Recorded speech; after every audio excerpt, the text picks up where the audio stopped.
তাআলা কোরআন কারীমের আরেক জায়গার মধ্যে বলেন লাইসাল বিররা আন তুওয়াল্লু ওয়ুজুহাকুম কিবালাল মাশরিকি ওয়াল মাগরিবি ওয়ালাকিন্নাল বিররা মান আমানা বিল্লাহ।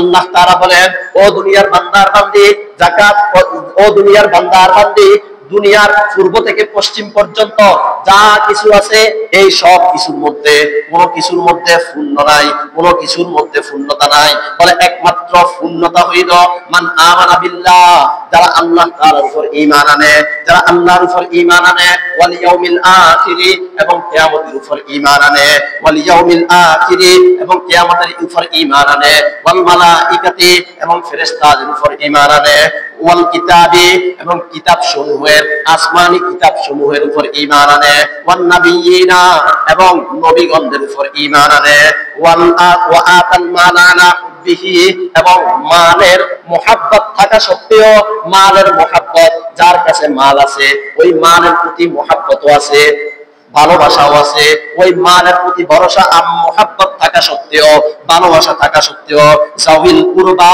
নিকট আত্মীয়দেরকে দান করে, ওয়াল ইয়াতামা, এবং এতিমদেরকে দান করে, ওয়াল মাসাকিনা, এবং মিসকিনদেরকে দান করে, ওয়া ইবনাস সাবিল, এবং মুসাফিরদেরকে দান করে, ওয়াসাইলিন, এবং যারা চায়, যারা খুঁজতে আসে গরিবদেরকে দান করে। এরপর আল্লাহ তাআলা বলেন ওয়াফির রিকাব, এবং যারা জেলখানার মধ্যে বন্দী হয়ে আছে, বের হওয়ার মতো টাকা নাই, পয়সা নাই, তাদেরকে দান করিয়া জেলখানা থেকে, হাজত থেকে তাদেরকে বের করে দেয়। আল্লাহ তাআলা বলেন ওয়া আকামাস সালাহ ওয়া আতাস যাকাত, এবং যারা নামাজ আদায় করে, এবং যারা নামাজ আদায় করে, যারা যাকাত প্রদান করে। এরপর আল্লাহ রাসূল বলে, আল্লাহ তাআলা বলেন ওয়াল মুফুনা বিআহদিহিম ইযা আহাদু, এবং যারা যখন ওয়াদা করে, ওয়াদা করিয়া তারা ওই ওয়াদাটাকে পরিপূর্ণ করে। এরপর আল্লাহ তাআলা বলেন ওয়াস-সাবিরিনা ফিল বাসাই ওয়াদ দাররাই ওয়া হিনাল বাসি, এবং যারা সুখে এবং দুঃখে, আপদে বিপদে, বালা মুসিবতের সময় এবং যুদ্ধের ময়দানে ধৈর্য ধারণ করে। আল্লাহ তাআলা বলেন উলাইকাল্লাযীনা সাদাকু ওয়া উলাইকা হুমুল মুত্তাকুন, উলাইকাল্লাযীনা সাদাকু, আমি আল্লাহ তাআলা ওই সমস্ত বান্দাদেরকে সত্যবাদী বলিয়া ঘোষণা করে দিলাম। সুবহানাল্লাহ। যারা আল্লাহকে বিশ্বাস করে, কিয়ামতের দিবসকে বিশ্বাস করে, রাসূলকে বিশ্বাস করে, ফেরেশতাদেরকে বিশ্বাস করে, এবং কোরআনুল কারীমকে বিশ্বাস করে, আসমানি কিতাবসমূহকে বিশ্বাস করে, এবং ওয়াদা করলে পূরণ করে, যাকাত আদায় করে, এবং যারা চাইতে আসে তাদেরকে দান করে, গরিবদেরকে দান করে, মিসকিনদেরকে দান করে, মুসাফিরদেরকে দান করে, নিকট আত্মীয়দেরকে দান করে, পাড়া প্রতিবেশীদেরকে দান করে, এদেরকে আল্লাহ তাআলা বলেন এরাই হলো সবচেয়ে আসল পুণ্যকামী। এদেরকে আল্লাহ তাআলা পুণ্য দান করেন, আজর দান করেন, প্রতিদান দান করেন, এবং আল্লাহ বলেন আমি ঘোষণা করে দিলাম এরাই হলো সত্যিকারের সত্যবাদী। সুবহানাল্লাহ। এরপরে আল্লাহ তাআলা ভিন্ন আয়াতে বলেন যাকাত আদায়কারী হলো ঈমানদারদের প্রকৃত বন্ধু। সুবহানাল্লাহ। যাকাত আদায় যারা করবে তারা ঈমানদারদের প্রকৃত বন্ধু। আল্লাহ তাআলা বলেন ইন্নামা ওয়ালিয়্যুকুমুল্লাহু ওয়া রাসূলুহু, একমাত্র নিশ্চয় প্রকৃত বন্ধু হলো এক নম্বরে আল্লাহ। ইন্নামা ওয়ালিয়্যুকুমুল্লাহ, আল্লাহই হলো এক নাম্বার বন্ধু, ওয়া রাসূলুহু, এবং রাসূল হইল দ্বিতীয় নাম্বার বন্ধু, আল্লাযীনা আমানু, এবং তিন নাম্বার বন্ধু হইল ঈমানদারগণ। তাহলে আমাদের বন্ধু হইল কারা? এক নাম্বার হইল আল্লাহ তাআলা আমাদের প্রকৃত বন্ধু, দ্বিতীয় নাম্বার রাসূল করিম সাল্লাল্লাহু আলাইহি ওয়াসাল্লাম আমাদের প্রকৃত বন্ধু, তিন নাম্বার ওয়াল্লাযীনা আমানু, এবং মুমিন বান্দারা আমাদের তিন নম্বরে প্রকৃত বন্ধু। এরপর আল্লাহ তাআলা বলেন মুমিন বান্দা কারা? আল্লাহ তাআলা বলেন আল্লাযীনা ইউকিমুনাস সালাতা ওয়া ইউতুনাস যাকাতা, যারা নামাজ কায়েম করে, যারা যাকাত প্রদান করে, তারাই হলো মুমিন, আর তারাই হলো মুমিনদের প্রকৃত বন্ধু। সুবহানাল্লাহ। এরপরে যাকাত যারা আদায় করে তারা হইল সৎকর্মশীল। আল্লাহ তাআলা বলেন হুদাও ওয়া রাহমাতাল লিল মুহসিনিন, হুদাও ওয়া রাহমাতাল লিল মুহসিনিন, সৎকর্মশীল বান্দা হইল তারা, বলে কারা? যারা আল্লাযীনা ইউকিমুনাস সালাহ, যারা নামাজ কায়েম করে, ওয়া আতুনাস যাকাত ওয়া ইউতুনাস যাকাতা, এবং যারা যাকাত প্রদান করে, তারাই হইল সৎকর্মশীল। সুবহানাল্লাহ। যারা যাকাত প্রদান করবে, যারা যাকাত আদায় করবে, তারাই হইল সৎকর্মশীল।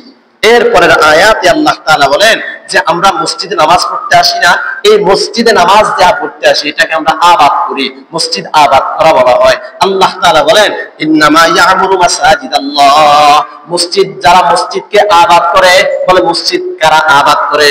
আল্লাহ তাআলা বলেন মান আমানা বিল্লাহ, যারা আল্লাহর উপর ঈমান আনে, ওয়াল ইয়াউমিল আখির, এবং কিয়ামতের উপর বিশ্বাস রাখে, ওয়া আকামাস সালাহ, এবং নামাজ আদায় করে, ওয়া আতাস যাকাত, এবং যাকাত প্রদান করে। এই জায়গার মধ্যে আল্লাহ বলেন যারা যাকাত প্রদান করে, যারা যাকাত আদায় করে, তারাই মসজিদ আবাদ করে। আমি আর আপনি মসজিদ আবাদ করি যে আমার কথা আপনার কথা বলে নাই, পরে আমার উপর আপনার উপর যদি যাকাত ফরজ হয়, যাকাত ওয়াজিব হয়, আমি আর আপনি যদি যাকাত প্রদান করি, যাকাত আদায় করি, তাহলে আমি আর আপনি প্রকৃতপক্ষে মসজিদ আবাদ করি। এরপরে আয়াতে আল্লাহ তাআলা বলেন কোরআন হেদায়েত, যারা যাকাত আদায় করবে তাদের জন্য হইল কোরআন হেদায়েত স্বরূপ। সুবহানাল্লাহ। আল্লাহ তাআলা বলেন হুদাও ওয়া বুশরা লিল মুমিনিন, মুমিনদের জন্য সুসংবাদ, বলে মুমিনদের জন্য সুসংবাদ। কি সুসংবাদ? এই কোরআনুল কারীমটা মুমিনদের জন্য সুসংবাদ। বলে মুমিন কারা? তাদের পরিচয় দিতে গিয়া আল্লাহ তাআলা বলেন আল্লাযীনা ইউকিমুনাস সালাতা ওয়া ইউতুনাস যাকাতা, যারা নামাজ আদায় করবে এবং যাকাত প্রদান করবে, তারাই হইল মুমিন, আর তাদের জন্যই হইল কোরআনুল কারীম হেদায়েত। সুবহানাল্লাহ। এরপরের আয়াতে আল্লাহ তাআলা বলেন যে আমি যদি কোন বান্দাকে দুনিয়ার শাসক বানাই, দেশের শাসক বানাই, দেশের ক্ষমতা দেই, তাহলে ওই বান্দার দ্বিতীয় নাম্বার কাজ হইল মানুষদের থেকে যাকাতকে আদায় করা, যাকাত নিয়ে যাকাতগুলো প্রদান করা। আল্লাহ তাআলা বলেন আল্লাযীনা ইম্মাক্কান্নাহুম ফিল আরদি, আমি যদি দুনিয়ার মধ্যে, আমি যদি জমিনের মধ্যে কাউকে ক্ষমতাতে বসাই, ক্ষমতা দেই, তাহলে ওই বান্দার এক নাম্বার কাজ হইল আকামুস সালাহ, এক নাম্বার কাজ হইল নামাজ প্রদান, নামাজ আদায় করা, ওয়া আতুস যাকাত, দ্বিতীয় নাম্বার কাজ হইল যাকাত প্রদান করা, তিন নাম্বার কাজ হইল ইয়ামুরুনা বিল মারুফ, সৎ কাজের আদেশ করা, ওয়া ইয়ানহাউনা আনিল মুনকার, চতুর্থ নাম্বার কাজ হইল অসৎ কাজ থেকে নিষেধ করা। এই জায়গার মধ্যে ক্ষমতার কথা বলেও আল্লাহ বলেন ওই বান্দাকেই ক্ষমতায় বসাবো, যেই বান্দা দ্বিতীয় নাম্বার কাজ যাকাত আদায় করবে, ওই বান্দাকেই আমি আল্লাহ ক্ষমতায় বসাবো। এরপরের আয়াতে আল্লাহ তাআলা বলেন যখন কোন হিন্দু, যখন কোন বিধর্মী, যখন কোন কাফির তওবা করবে, তওবা করার পরে আল্লাহ রাসূল বলেন আল মুসলিমু আকুল মুসলিম, মুসলমান মুসলমানের ভাই, মুসলমান মুসলমানের ভাই হয়ে যায়। যখন কোন বেঈমান তওবা করে, ওই বেঈমান মুসলমান হয়ে যায়, মুসলমান যখন হয়ে যায় তখন আমাদের ভাই হয়ে যায়। আল্লাহ তাআলা বলেন তোমাদের ভাই কখন হবে? কখন? আল্লাহ তাআলা বলেন ফা ইন তাবু, যখন কোন বেঈমান তওবা করে, ওয়া আকামুস সালাহ, তওবা করার পরে যখন বান্দাটা নামাজ আদায় করে, ওয়া আতুস যাকাত, এবং যাকাত প্রদান করে, ওয়া ইখওয়ানুকুম ফিদ্দীন, তখন ওই বান্দাটা তোমাদের ধর্মীয় ভাই হয়ে যায়। সুবহানাল্লাহ। যখন কোন বেঈমান তওবা করার পরে নামাজ কায়েম করে, যাকাত প্রদান করে, ওই বান্দা এরপরে যাইয়া আমাদের ধর্মীয় ভাই হয়ে যায়। সুবহানাল্লাহ। এরপরে আল্লাহ তাআলা বলেন ধর্মীয় কিছু মৌলিক বিষয় বর্ণনা করতে গিয়া আল্লাহ তাআলা বলেন ওয়া ইউকিমুনাস সালাতা ওয়া ইউতুনাস যাকাতা ওয়া যালিকা দীনুল কাইয়্যিমা। আল্লাহ তাআলা বলেন নামাজ কায়েম করা, নামাজ প্রতিষ্ঠা করা, যাকাত প্রদান করা, ওয়া যালিকা দীনুল কাইয়্যিমা, আর এগুলাই হইল ধর্মের মৌলিক বিষয়। সুবহানাল্লাহ। তাহলে ধর্মের মৌলিক বিষয় হলো নামাজ কায়েম করা, যাকাত প্রদান করা। এখন এবার আসেন, আমি আর আপনি যদি যাকাত যদি না দেই, আমার ব্যাপারে আপনার ব্যাপারে আল্লাহ তাআলা কি বলেন? আল্লাহ তাআলা বলেন ওয়ালা ইয়াহসাবান্নাল্লাযীনা ইয়াবখালুনা বিমা আতাহুমুল্লাহু মিন ফাদলিহি, যদি কোন বান্দাকে, যেই বান্দাকে আল্লাহ তাআলা সম্পদ দিয়েছেন, আল্লাহ তাআলা রহম করিয়া, দয়া করিয়া, মায়া করিয়া, যেই বান্দাকে আল্লাহ তাআলা সম্পদ দিয়েছেন, হুয়া খায়রুল লাহুম ইয়াবখালুনা ইয়াবখালুনা বিমা আতাহুল্লাহু মিন ফাদলিহি, যদি ওই বান্দা যেই সম্পদ দান করেছেন ওই সম্পদের মধ্যে যদি কৃপণতা করে, যে আমাকে আল্লাহ তাআলা 10 লক্ষ টাকা দান করলেন, 10 লক্ষ টাকার যাকাত আসলো, ইয়াবখালুনা বিমা, আমি ওই যাকাতে আমি ওই মালের উপরে কৃপণতা করলাম, আমি ওই যাকাতটা দিলাম না। আল্লাহ তাআলা বলেন হুয়া খায়রুল লাহু, বান্দা মনে করেছে এটার মধ্যেই তার জন্য কল্যাণ রয়ে গেছে। লাখে আমি 2,500 টাকা যাকাত আসলো, কিন্তু 2 লাখে 5,000 টাকা, আমি এই 5,000 টাকা দিলাম না, আমি মনে করলাম হুয়া খায়রুল লাহু, এটাই আমার জন্য হয়তোবা কল্যাণকর। আল্লাহ বলেন না না না, এটা তোমার জন্য কল্যাণ না, বাল হুয়া শাররুল লাহুম, এটাই হইল তোমার জন্য অকল্যাণকর, এটাই হইল তোমার খারাপ হওয়ার অন্যতম অবস্থা। এরপর আল্লাহ তাআলা বলেন সাইয়ুতাওয়াকুনা মা বাখিলু বিহি ইয়াওমাল কিয়ামাতি, কিয়ামতের ময়দানে এই সম্পদটাকে তোমার গলার মধ্যে ফেসানো হবে এবং এই সম্পদটাকে তোমার গলার মধ্যে ফেঁসিয়ে দেওয়া হবে।